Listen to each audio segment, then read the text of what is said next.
Hoje em dia, o observatório tem um convênio com a ONU, desenvolve pesquisas de alto nível, forma alunos de mestrado, de doutorado. E então o observatório ele é uma unidade muito importante do Instituto de Geociências. Participa de 2 programas de pós-graduação, o programa de Geociências Aplicadas e o programa de Geologia, e tem ainda um futuro maravilhoso pela frente.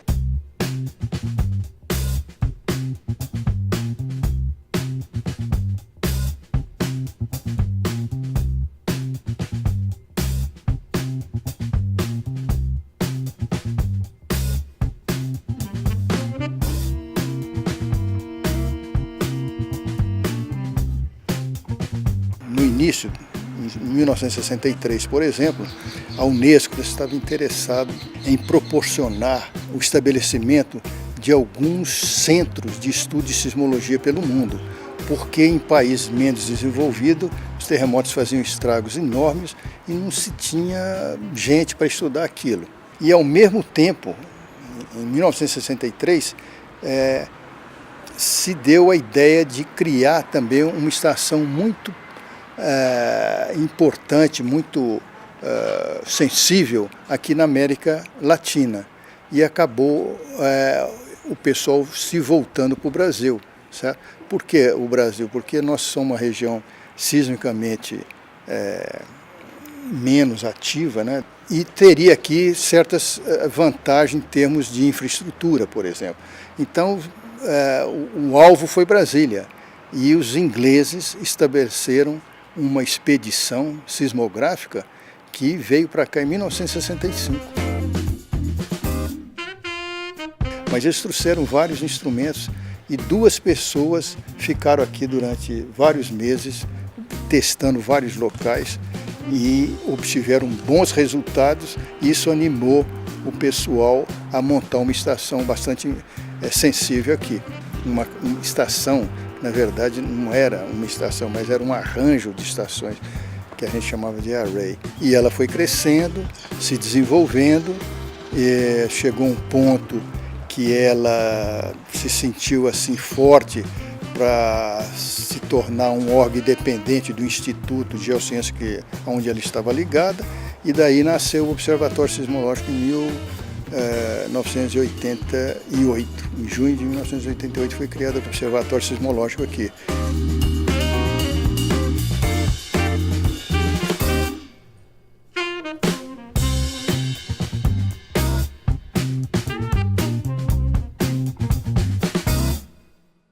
Na época, o observatório, que não era observatório, era a estação sismológica, funcionava no subsolo do Minhocão, né?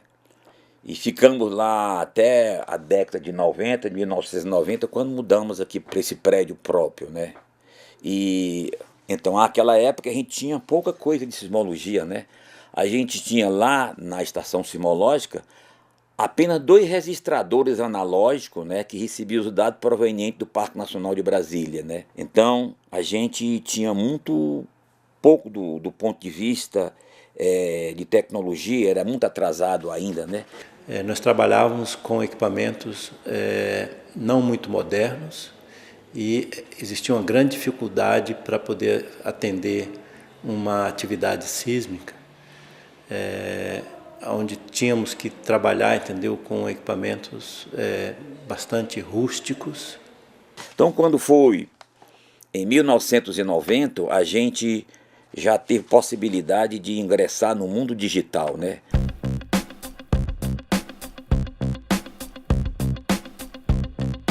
Os trabalhos com sismologia no Brasil, até os anos 2000, foi feito basicamente com equipamentos analógicos, como esse que vocês estão vendo aqui atrás de mim. Depois dessa época, aí houve uma transição que trabalhamos com equipamentos analógicos e equipamentos digitais.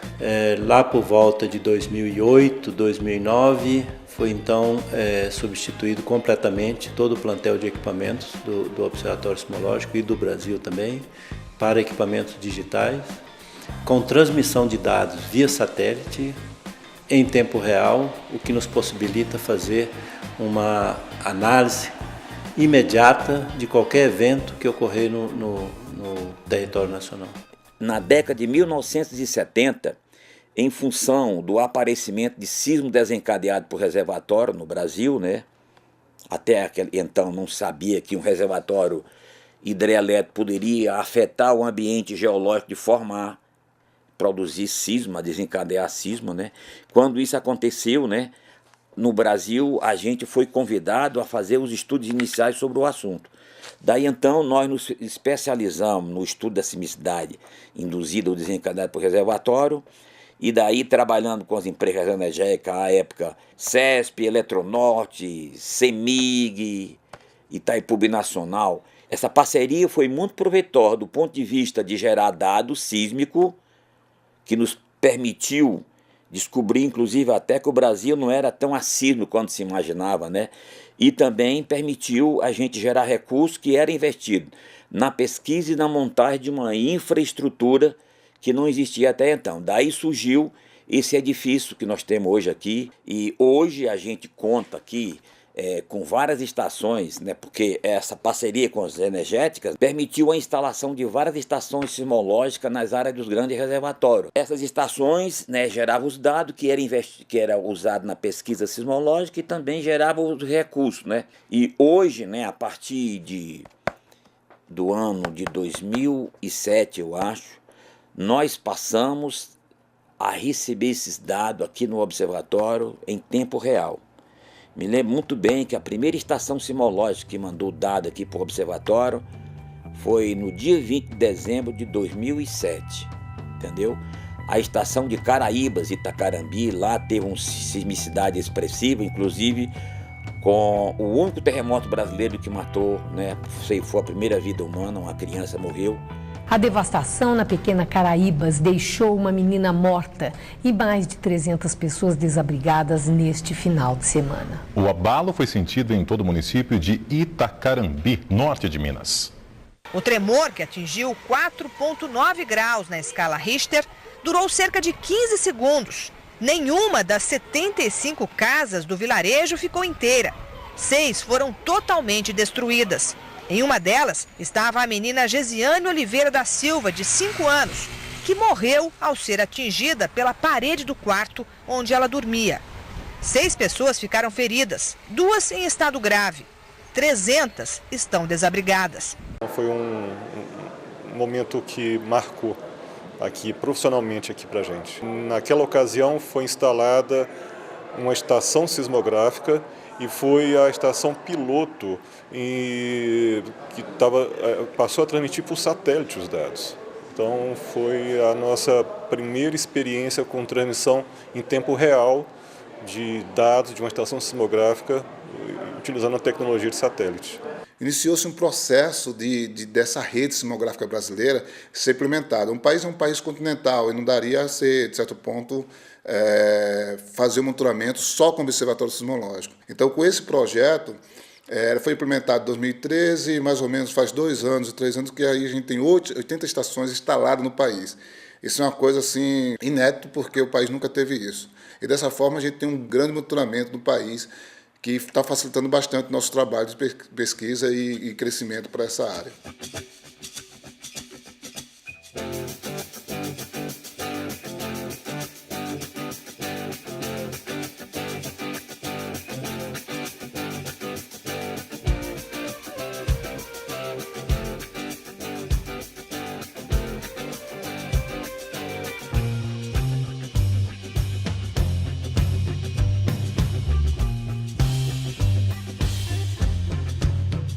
Nós ficamos responsáveis pela parte, o Brasil praticamente foi loteado, digamos assim, para poder dividir o trabalho entre todas as instituições que trabalham com sismologia no país. E das 4 instituições, nós aqui da UNB ficamos responsáveis pela região centro-oeste e região norte. Então o nosso grande desafio é em termos de infraestrutura para a instalação e para a recepção desses dados das estações que a gente tem instalado na região norte. A Amazônia, né? Eu acho que quando a gente fala em Amazônia, isso fica bem claro, né, quais são esses desafios. A gente procura divulgar o nosso trabalho e dar informação, porque os tremores de terra que ocorrem no Brasil não são fortes, mas muitas vezes pode assustar a população. Além disso, nós hoje estamos fazendo um termo de cooperação com o Senad e o Ministério da Integração. O Senad é um centro de desastres naturais.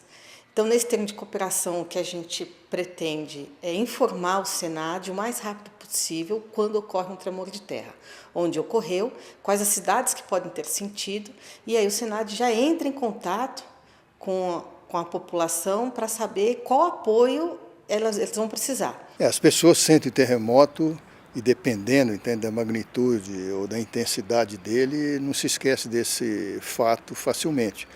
Os instrumentos, entendeu, que registram os terremotos são relativamente novos, entendeu? Eles apareceram no final do século XIX, praticamente no início do século XX, ou seja, é algo como 120 anos, entende? É muito, muito novo isso.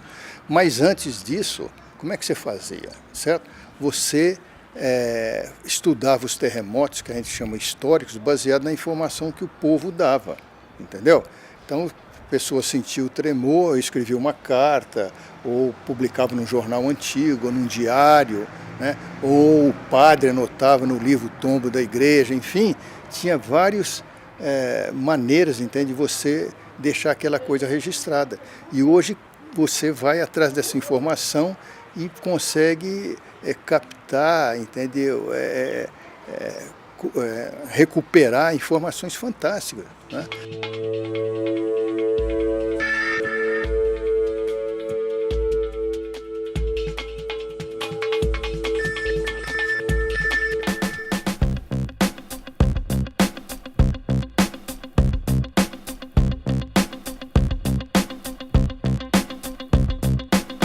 O observatório tinha, desde mais ou menos, desde a sua história, tinha um objetivo muito forte de fazer monitoramento, né? Estar monitorando a atividade sísmica do país e sendo resposta direta. A pesquisa ficava sempre em segundo plano. Em 2006 começou a ter um crescimento na pesquisa, porque eu seria o primeiro doutor que estaria chegando nesse período, não tinha nenhum doutor nesse período, e aí foi criando formação de doutores nessa época. Então aí a gente começou a crescer na área de estrutura da Terra, que é tentar conhecer a estrutura interna da Terra, crosta, manto, né? E também a atividade sísmica como um todo, saber qual é a região mais sismogênica, saber onde qual o movimento que está acontecendo naquela região. Então tudo que vem com conhecimento que a sismologia pode trazer para o interior da Terra é o nosso grande espaço da pesquisa que está aberto aí para a sociedade. Em termos de pesquisa, o Observatório Sismológico iniciou, né, colocando o Arranjo Sismográfico de Brasília, que foi a primeira estação sismográfica instalada no Brasil, e a partir dessa estação iniciou-se a pesquisa de terremotos. Até então não se imaginava, né, que o Brasil sempre foi tido como um país que não tinha terremotos, né? Mas hoje já se sabe que não é assim, tem muitos terremotos que acontecem diariamente no Brasil, por sorte, né, de baixa magnitude. Além disso, né, o estudo dos terremotos, existe dentro da geofísica a utilização da informação dos terremotos para estudo do interior da Terra, né, que é a área que praticamente eu pessoalmente trabalho, que é a tomografia sísmica. Com a tomografia sísmica é possível fazer uma imagem do interior da Terra. Utilizando o tempo de percurso dos terremotos, a gente consegue definir quais são as características físicas, no caso, a característica de velocidade do planeta, né? No caso, embaixo das estações no Brasil, e com as diferenças nessa propriedade de velocidade sísmica, a gente consegue definir os limites entre os grandes blocos geológicos, as grandes unidades geológicas que compõem o nosso continente. A falta de apoio à pesquisa científica, ela é, na verdade, um aspecto bem mundial, né? A gente tem, a pesquisa geralmente ela não está muito sustentada e as pessoas não veem o retorno tão imediato.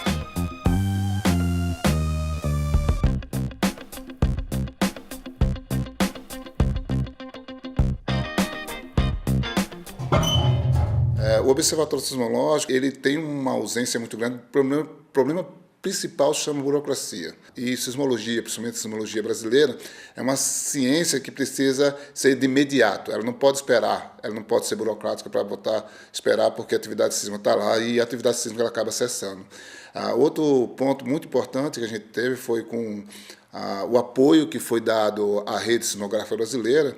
O Observatório Sismológico aparentemente estava meio ausente desse processo e era uma discussão muito grande, mas depois de um tempo a gente conseguiu aderir a esse processo e assim participar dessa rede, que foi um grande impulso para a pesquisa brasileira com a implementação dessa rede sismográfica no Brasil. Desde a implantação da usina hidrelétrica em Tucuruí, o Observatório Sismológico de Brasília, através de um convênio com a Eletronorte, vem monitorando a região de Tucuruí. Nós temos o nosso monitoramento de cada usina, né? Em Tucuruí nós temos uma quantidade de estações até bem significativa para detectar qualquer tipo de sismo. Então, hoje em dia, você tem a real tranquilidade de que você está tendo o monitoramento das nossas usinas com as nossas estações e tem, por trás disso, todo um arcabouço de estações sismográficas que pode detectar, mesmo se tiver uma nossa com algum tipo de problema, ou com problema de envio de dados, essas coisas todas. Mas atualmente a gente não tem mais recurso para sustentar essa rede. E como a sismologia ou o terremoto são uma ciência que não tem um impacto tão direto para a comunidade, as pessoas acabam acreditando que não precisa ter esse ajuda de custo, ou esse apoio, esse fomento para essa pesquisa, e aí fica ausente, só vai acontecer quando acontecer outro terremoto ou outro tremor que a população fica bastante assustada, e aí chega recurso novamente, mas recursos são, como chama, eles são temporários, né? Depois de um tempo ele vai cessar.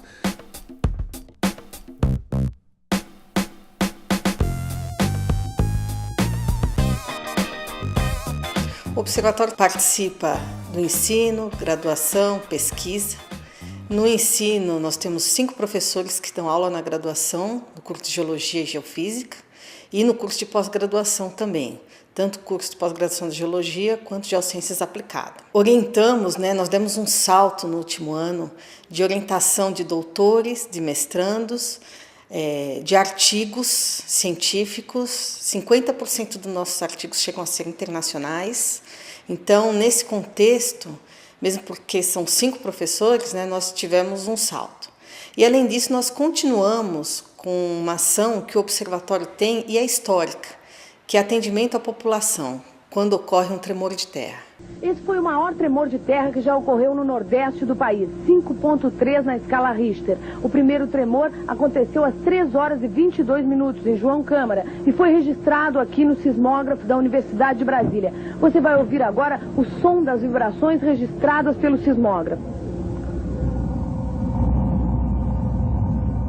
Na década de 80, por exemplo, em João Câmara teve um evento. E nós temos, na época, era o professor Veloso, que era chefe, ele se deslocou com uma equipe, montou equipamento e deu satisfação à comunidade da região. Nós tivemos, em Januária, norte de Minas, também um evento sísmico, que nós fizemos o mesmo procedimento. Montes Claros, quando tiveram vários eventos, também nós fomos, juntamente à população, junto com a Defesa Civil, e aí nós demos explicações do que poderia ter ocorrido. E monitoramos a área, montamos estações também. Então, a gente procura divulgar o nosso trabalho e dar informação, porque os tremores de terra que ocorrem no Brasil não são fortes, mas muitas vezes pode assustar a população. Segundo a Universidade de Brasília, é comum a terra tremer numa região próxima a um grande reservatório de água, principalmente quando esse reservatório enche após um longo período de estiagem. A estação sismológica aqui em Brasília consegue detectar explosões nucleares e atmosféricas mesmo a grandes distâncias. Segundo as medições, o teste na Coreia do Norte teve uma potência equivalente a um terremoto de magnitude 5 na escala Richter. A gente desenvolve um trabalho aqui, de extensão, através do que a gente chama de museu de sismologia, uma amostra sismológica, melhor dizendo, onde a gente recebe alunos principalmente de ensino médio, também do ensino superior. Então, muitos alunos da parte de geofísica, de geologia, principalmente, fazem, vamos dizer, uma visita ao observatório sismológico para poder entender essa relação de terremoto que ocorre principalmente dentro do Brasil.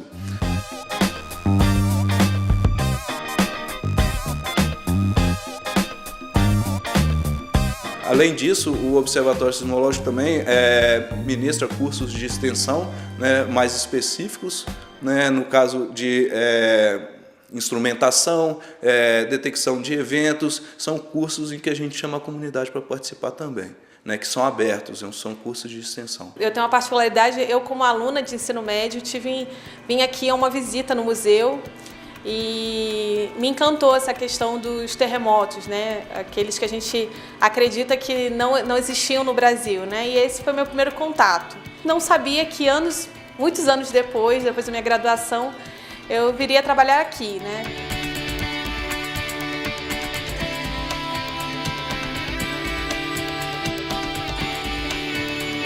O observatório proporciona uma aprendizagem de qualidade pelos profissionais que a gente tem aqui e no suporte, no auxílio de campo. É muito interessante trabalhar com pesquisa, trabalhar dentro de onde acontecem as pesquisas, enfim, e para mim foi um crescimento muito grande, profissional e pessoal.